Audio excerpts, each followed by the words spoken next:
शादी के ना 6 फेजेस होते हैं और वहां पर ज्यादातर कपल्स हार जाते हैं।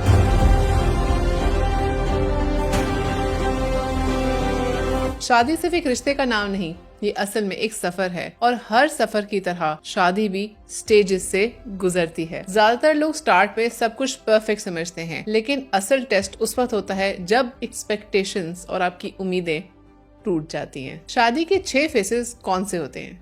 सबसे पहला फेज, ड्रीम फेज।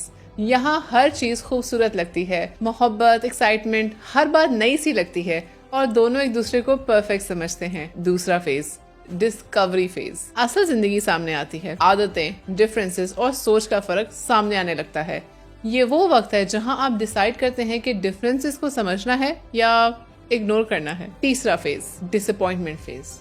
ये सबसे मुश्किल स्टेज होती है। एक्सपेक्टेशंस टूटती हैं, मिसअंडरस्टैंडिंग्स बढ़ती हैं और ईगो रिश्ते को तोड़ने लगता है। बहुत से कपल्स इसी पॉइंट पर गिव अप कर देते हैं। Fourth phase, rebuilding phase.